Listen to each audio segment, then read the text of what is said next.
우리 오늘 함께 보실 하나님의 말씀은 에스라서 4장 1절에서 6절 말씀입니다.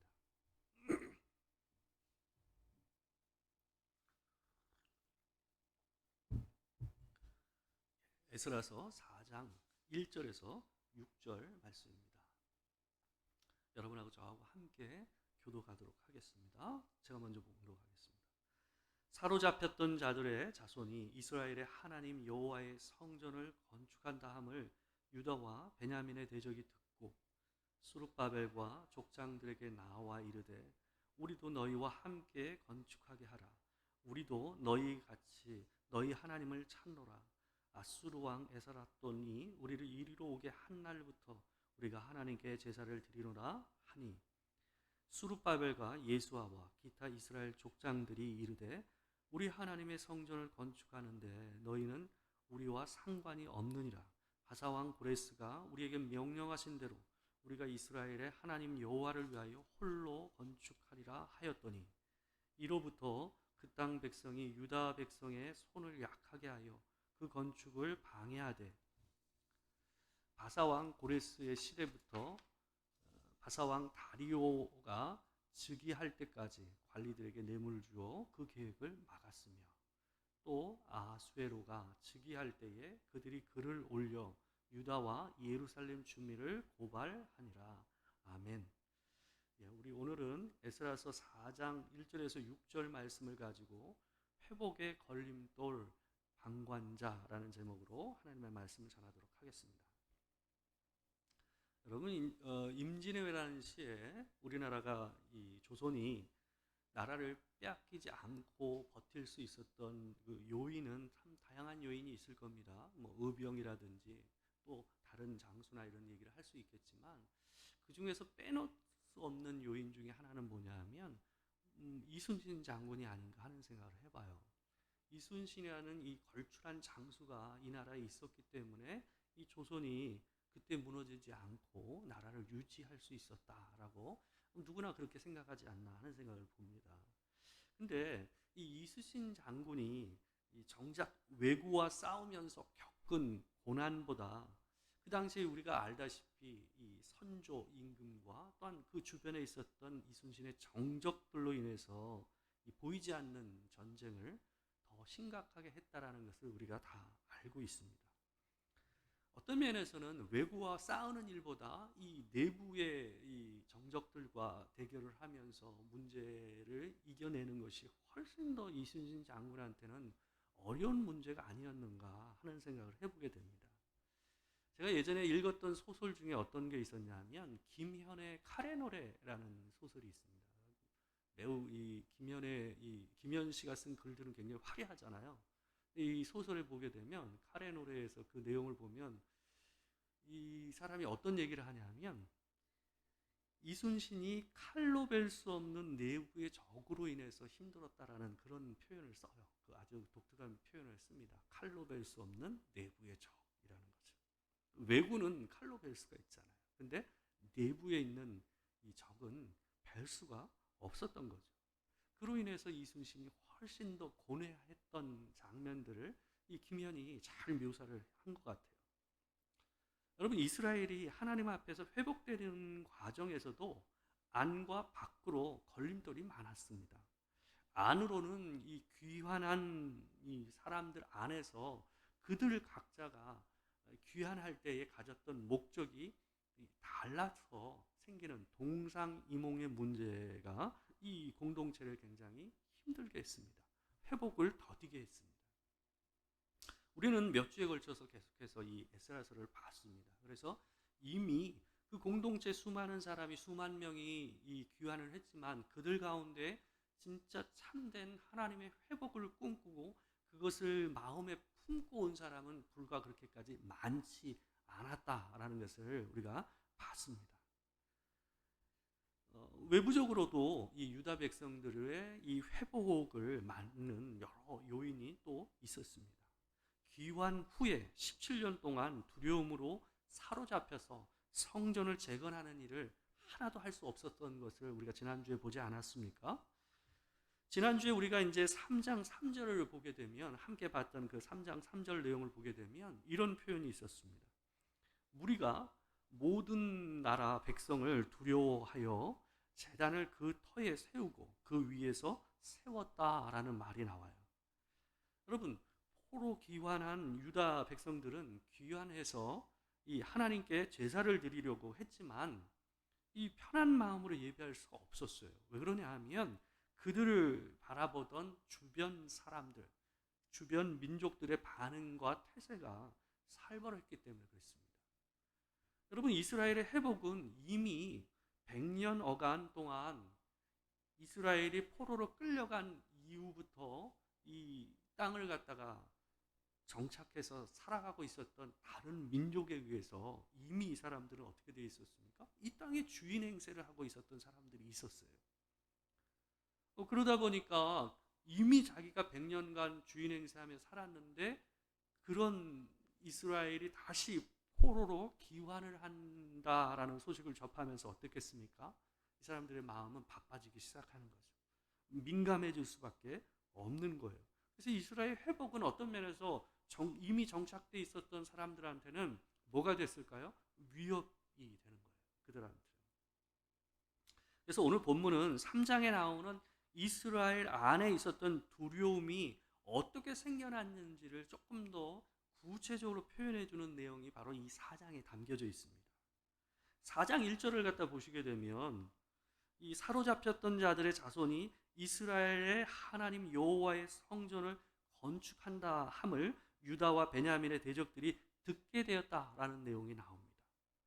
유다와 베냐민 족속이 귀환하기도 전에 이미 고레스 칙령이 반포됐고 그를 통해서 예루살렘 주변에 이 새롭게 정착해 살고 있었던 민족들은 이스라엘 사람들이 귀환할 걸 이미 알고 있었을 겁니다. 그리고 성전을 재건할 것을 칙령으로 내렸다라는 것도 미리 듣지 않았을까 싶어요. 그렇기 때문에 이미 이 사람들은 이스라엘이 귀환하는 이 여정 가운데서 이들은 마음에 준비를 하고 있었을 가능성이 굉장히 높습니다. 그래서 처음부터 이들은 이미 준비된 전략을 따라서 이 성전 재건과 이스라엘의 회복의 문제를 조직적으로 방해하는 일을 시작했어요. 2절을 볼까요? 2절을 보게 되면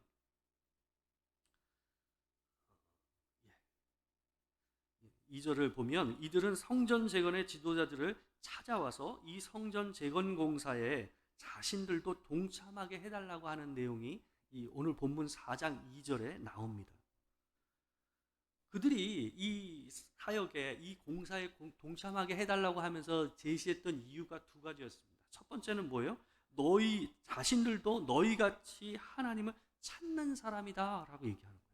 또한 두 번째는 뭐냐 하면 아수르 왕 에살핫돈이 우리를 이쪽으로 이주시킨 이후부터 자기네들은 계속해서 이 100년 기간 동안 이 긴 시간 동안 하나님께 제사를 드려왔다라고 얘기를 하는 장면이 내용이 2절에 담겨져 있어요. 이들의 말은 완전히 거짓은 아닙니다. 분명히 이들은 여호와께 제사를 드렸을 가능성이 굉장히 높습니다. 근데 하나님께서 말씀하시는 성경에서 얘기하는 유일한 하나님으로서 그들이 하나님께 제사를 드린 것이 아니라 혼합주의적인 또한 다신론적인 배경 하에서 여러 신들께 제사하는 그 중에 한 신으로서 여호와께, 왜냐하면 여기에 토착민들이 섬겼던 신이라는 걸 이 사람들이 분명히 알고 있었으니까요. 그래서 함께 하나님을 예배하고 제사를 드리는 일들을 분명히 이 사람들이 해왔을 가능성이 높습니다. 근데 이 주변 민족들의 동역의 제안에 이스라엘의 지도자들은 흔쾌히 받아들일 수가 없었어요. 그 이유는 크게 두 가지였습니다. 첫 번째는 뭐였냐 하면 이스라엘의 회복의 과정은 무엇보다 신중하고 정결하게 진행되어야만 했기 때문에 그렇습니다. 하나님의 언약 백성으로서 정체성이 분명하지 않는 사람들을 쉽게 받아들이게 되면 이 절제절명의 회복의 이 과정 가운데에 어떻게 될 가능성이 높을까요? 그 순수성이 무너질 가능성이 높았기 때문에 그렇습니다. 처음부터 하나님을 믿지 않는 사람들과 그것이 불분명한 사람들, 다신론적이고 혼합주의적인 신앙을 가지고 있던 사람들과 합쳐지게 되면 어떤 일이 벌어지겠습니까? 하나님의 백성으로서의 정체성을 바로 세우는 일이 불가능해지거나 무너지고 희석될 가능성이 높았기 때문에 이 지도자들은 이들의 제안을 받아들일 수가 없었습니다.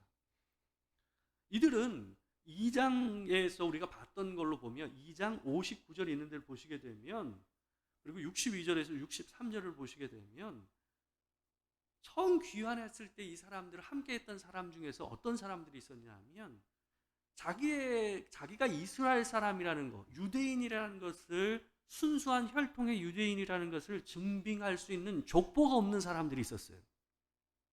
그러니까 이런 사람들과 관계돼서 이 사람들이 어떻게 했냐 하면, 아직은 이 사람들이 이 문제가 확인할 수 없기 때문에 그들을 분리해서 놓았던 일이 있었습니다. 이걸 봤을 때에 그들 귀환한 사람들 안에서도 그들은 순수한 하나님의 백성이라는 것을 확인하고 그것을 하나 되어서 그 일을 하게 하는 일을 굉장히 진심으로 생각하고 그 일에 임했다라는 것을 우리가 볼 수가 있습니다.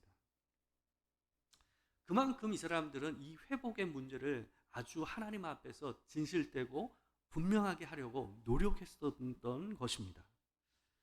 여러분, 이스라엘 지도자들이 이 주변 민족들의 동역의 제안을 받아들일 수 없었던 또 하나의 이유는, 이들이 얘기하는 이 동역을 하겠다, 함께 성전을 재건하겠다라는 이 제안이 진심이 아니라는 걸 이 사람이 알고 있었기 때문에 그렇습니다.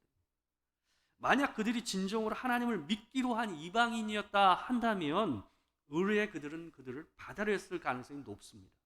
그러나 이 사람들의 진심이 그것이 아니었다라는 걸 이스라엘 사람들도 알고 있었어요. 그들을 경계하는 것을 이들도 알고 있었기 때문에 이들의 속내는 이 그룹 안에 들어와서 그 일을 더 더디게 하고 힘들게 하기 위해서 동참하겠다라고 얘기하는 것인 줄을 이스라엘 사람들도 알고 있었거든요. 그렇기 때문에 그 일을 받아들일 수가 없었던 겁니다. 그것은 결국 그들이 그 이후 보여준 행동에서 보면 더 명확히 드러납니다. 동역을 원한다고 했던 사람이 그 거부를 당하자 어떤 모습을 보여주냐 하면, 성전을 재건하는 사역을 전방위적으로 방해하는 아주 미리 준비된 듯한 시나리오를 따라서 이 일을 해나가는 이들의 모습을 볼 수가 있습니다. 그것은 이들이 진심이 아니었다라는 것을 보여주는 거죠. 그들의 방해 전략은 오늘 본문을 보게 되면 세 가지였어요. 첫 번째는 뭐였냐면, 성전을 재건하겠다라고 하는 이 유다 사람들의 의지를 꺾는 것이 가장 중요했습니다. 4절에 보시게 되면 어떤 내용이 있냐면, 그 땅 백성이 유다 백성의 손을 약하게 하여 그 건축을 방해하되라는 말이 나와요. 여러분, 유다 백성의 손을 약하게 했다라는 이 말은 뭐냐 하면 의욕을 떨어뜨리게 했다라는 거예요. 이들이 의욕이 충만해서 여기 와서 성전을 재건하겠다고 했는데 이들의 의지를 끊어내고 낮추는 일을 이 사람들이 계속 한 것입니다. 할만하면 누르고 또 할만하면 무너뜨리고 하는 일을 반복하다 보니까, 여러분 어떻습니까? 처음에 의욕이 충만했던 사람이라고 할지라도 하나씩 계속 반복해서 꺾이게 되면 어떻게 되겠어요? 패배감이 마음에 젖어들게 됩니다. 우리는 안 되는구나 하는 생각이 자리 잡게 되는 거죠. 이 반복된 패배감은 의지와 의욕을 확 줄어들게 만드는 거죠. 그런 작전을 이 사람들이 폈습니다. 이 싹을 잘라버리는 거죠. 그래서 결국은 17년 동안 아무것도 할 수 없는 지경까지 이르게 되는 모습이 보게 되는 거죠. 여러분, 개역개정판은 4절 뒷부분을 단순히 이렇게 번역을 했어요. 그 건축을 방해하되라고 번역했단 말이에요. 여러분, 근데 이 표현을 쉬운 성경과 NIV 성경 같은 경우는 어떻게 번역을 했냐 하면 성전 짓는 일을 두려워하게 하였다라고 번역하고 있어요. NIV 성경도 그렇게 번역을 했어요. 그러니까 여기서 방해하되라는 이 표현은 뭐냐면 마음 안에 뭘 하는 거예요? 실질적인 두려움을 계속 불어넣는 거죠. 그래서 이들이 시작조차 못할 마음을 주게 된 거죠.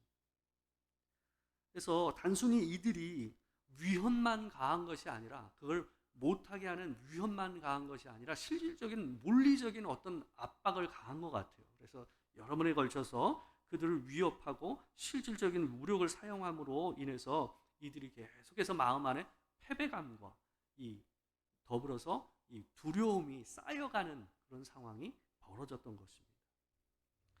여러분, 두려움이 커지고 의욕이 사라지면 어떻게 쉽지 않은 이 회복의 과정을 이 사람들이 하겠다라는 마음을 가질 수가 있겠냔 말이에요. 우리가 평정심을 가질 수 있는 상황 가운데서도, 평안한 가운데서도 여러분, 어떤 일을 바꾸어 나가겠다, 회복해 가겠다 하는 마음과 다짐을 갖는 것은 그리 쉽지가 않습니다. 근데 여러분, 이 패배감과 이 두려움에 쌓여 있는 사람들이 그래 한번 해봅시다 하면서 일어서는 것이 쉽겠습니까? 어려웠을 것입니다. 여러분, 이런 마음은 마치 어떤 마음과 같으냐 하면 젖은 나무와 같아요. 여러분, 젖은 나무를 가지고 한번 불을 붙여보신 적 있으세요? 저는 어렸을 때 불장난을 좀 많이 해봤어요. 그때는 그게 너무 재밌어가지고 많이 해봤는데, 겉보기엔 멀쩡해 보이는 나무인데요, 안으로 젖어 있는 나무들이 있어요. 이 태우는데 이 불 있는 데다 이걸 집어넣으면 어때요? 안 타고 어때요? 연기만 잔뜩 나요. 젖은 나무는 그래요. 그리고 불을 끄는 역할을 해버리는 성향이 있습니다. 그 젖어 있는 물기가 완전히 마르지 않는 이상은 그 나무에 불이 붙는 일은 없죠. 그러니까 패배감과 두려움에 젖어 있는 사람들, 의욕과 의지가 상실된 상태에서는 절대로 새로운 불이 붙지 않습니다. 그래서 이게 참 무서워요.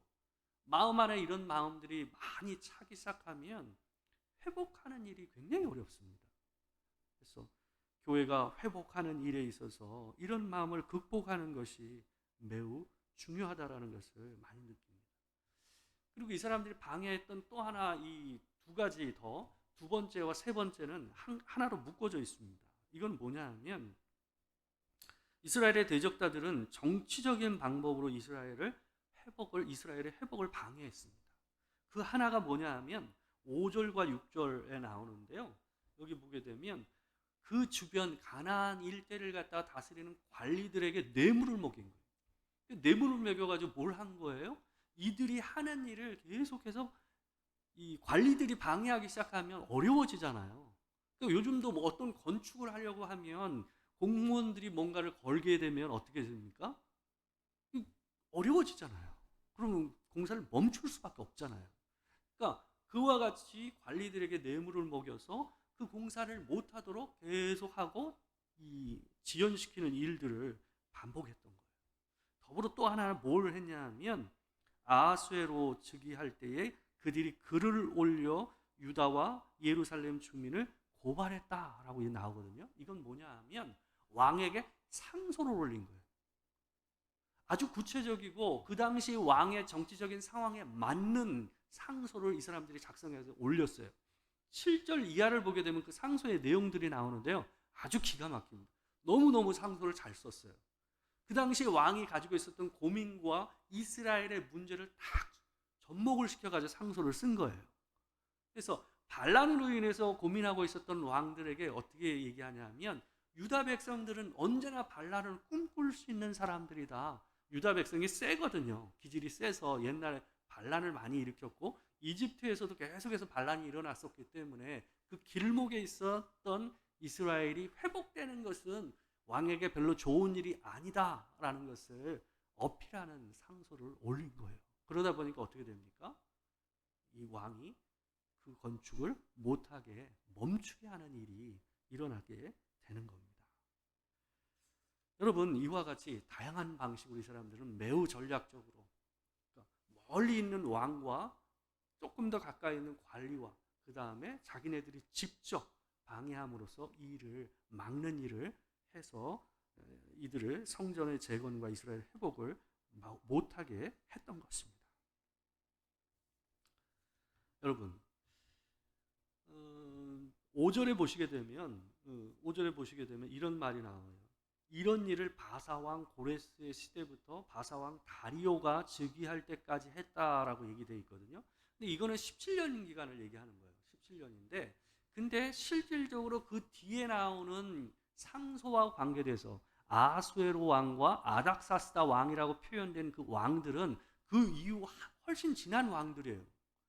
그러니까 400이 후대의 아닥사스다 왕은 420년 어간까지 통치를 했단 말이에요. 그러면 이 어느 정도 기간이 되는 겁니까? 거의 100년이 넘는 기간이 되는 거예요. 100년. 그러니까 실질적으로 이 사람들이 이스라엘의 회복을 방해했던 기간은 한 1세기가 가까워요. 그러니까 얼마나 긴 시간 동안 계속해서 집요하게 이들의 회복의 역사를 방해했는지를 우리가 볼 수가 있는 거예요. 여러분, 이 교회의 회복이라는 것, 하나님께서 이루시고자 하는 그 회복이라는 것은 어떤 한순간에 몇 사람의 감동에서 출발하지만 그 감동받은 그 순간에 모든 것이 해결되지 않는다라는 거예요.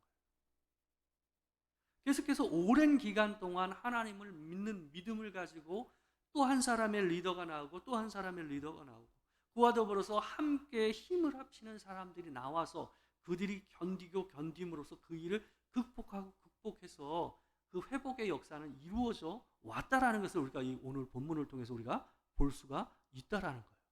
여러분, 그런 점에서 우리가 봐야 되는 건 뭐냐 하면 여러분, 우리가 하나님 앞에서 하나님의 교회가 회복되고 영적으로 부흥하는 일들을 경험하기 위해서는 그런 일들이 우리 교회 안에도 일어나야 된다. 단순히 그냥 어느 한순간에 감동을 받는 사람이 몇 사람이 일어났다고 해서 끝나는 것이 아니라 함께 그 일을 짊어지고 짐을 나누는 일들이 있어야 돼요. 오늘의 역사 가운데서도 있듯이 몇몇 사람의 리더가 나오고 그 리더가 그 책임을 다하고 또한 더불어서 그를 돕는 협력자들이 나오고 그를 따라서 함께 마음을 모두어서 견디면서 그 기간을 넘어가야만 교회의 회복도 일어난다라는 것을 얘기하고 있습니다. 여러분, 저희가 이제 하우스 모임을 이제 재개하려고 하고 있어요. 대신방도 7년 만에 재개를 했고 하우스 모임도 7년 만에 재개를 하는 거예요. 여러분, 오랫동안 교회가 이런 일을 안 해왔기 때문에 그 일을 다시 하는 일은 생각보다 쉽지는 않습니다. 이미 그 시간 동안 안 하는 것이 몸에 밴 상황 가운데 있단 말이에요. 그래서 이 시간을 따로 빼서 그 모임을 하는 일이 모든 많은 사람들에게 어떨까요? 쉬운 일이 아닐 거예요. 더군다나 목자로서 본인이 그 일을 해야 된다라는 마음을 갖기도 쉽지가 않다라는 말이에요. 여러분, 그러나 결국은 앞에 서야 될 사람들은 서야 돼요. 그러지 않고는 교회가 한 발자국 나갈 수가 없어요. 함께 리더십을 발휘하고 그 앞에서 부담을 떠안고 나가는 사람이 있고 더불어서 뒤에서 방관자가 아니라 뒤에서 그냥 서 있는 사람이 아니라 그 모임에 동참하고 그 일을 위해서 헌신하는 자들을 격려하고 함께 함으로써 그 일을 이루어가지 않고는 교회가 앞으로 나갈 수가 없다라는 거예요. 여러분, 아까 우리가 봤던 말씀처럼 이 회복의 일을 하는 이스라엘 사람들의 손을 약하게 했다라는 표현을 우리가 봤습니다. 여러분, 어떤 사람이든지 하나님 앞에서 하나님의 일을 할 때는 어떨까요? 시간이 지나면 손이 약해지게 돼 있어요. 마음이 약해지고 이 일을 내가 언제까지 해야 되지 하는 생각이 들 수밖에 없어요. 그러면 어떻게 그 일을 계속할 수 있을까요? 서로가 격려해 줘야죠. 서로가 그 일을 할 수 있도록 마땅히 그 일을 하는 것이 교회 안에서 합당하다고 한다면 어떻게 됩니까? 뒤에 물러가 있는 것이 아니라 그 모임에 동참하고 그 일을 하는 사람을 어떻게 해줘야 됩니까? 격려해주고 도와주는 일들을 함께 해야 돼요. 그러지 않으면 한 발짝도 나갈 수가 없어요. 여러분, 제 느낌에 하우스 모임이라는 이 표현을 쓴 것은 아마 사도행전 2장에 나와 있는 표현을 따라서 아마 쓰지 않았나 하는 생각이 들어요. 제 추측이 맞는지 모르겠습니다. 성전과 가정에서 이 초대교회가 모임을 가졌잖아요. 그래서 성전에서는 예배를, 이 가정에서는 뭐예요? 소그룹 모임을 통해서 함께 교제를 하고 나누는 일들을 해왔단 말이에요. 하나님께서 그렇게 교회를 어떻게 하셨어요? 세워나갔단 말이에요. 초대교회가 그렇게 섰어요. 그러니까 여러분, 교회의 양대 이 기둥은 뭡니까? 예배와 소그룹이에요. 예배와 하우스 모임이 성전과 가정에서 이루어지지 않고는 어때요? 교회가 오롯이 잘 자라나기가 어려워요. 성도들이 자랄 수가 없어요. 여러분, 이 회복의 일 가운데서 우리가 다 리더십을 발휘해야 돼요. 그리고 팔로워가 되고 또한 헬퍼십을 발휘하면서 함께 나가야 됩니다. 어느 한 사람도 뒤로 물러나서는 이 일을 할 수가 없습니다. 굉장히 우리에게는 새로운 도전이 될 것입니다. 우리 함께 그 일들을 이루어 나가는 일이 되길 바랍니다. 우리 함께 기도하도록 하겠습니다. 사랑하는 주님, 하나님께서 도토리 교회를 17년 전에 세우시고 하나님의 은혜를 따라 여기까지 오게 하신 줄 믿습니다. 아버지 하나님, 이 교회가 다시금 모이기를 힘쓰기를 원합니다. 예배도 또한 하우스 모임도 함께 모여서 은혜를 나누고 또 하나님의 귀한 말씀을 통해서 서로를 격려하고 또 삶의 어려운 점들을 서로 들어주며 사랑의 교제를 나눌 수 있는 모임이 활성화될 수 있도록 주님 도와주시길 소망합니다. 그래서 교회가 더 하나님 보시기에 건강해지고 단단해지게 하시고 성도 간에 마음을 나눌 수 있고 힘을 나눌 수 있는 이 교회가 될 수 있도록 하나님 도와 주시옵소서.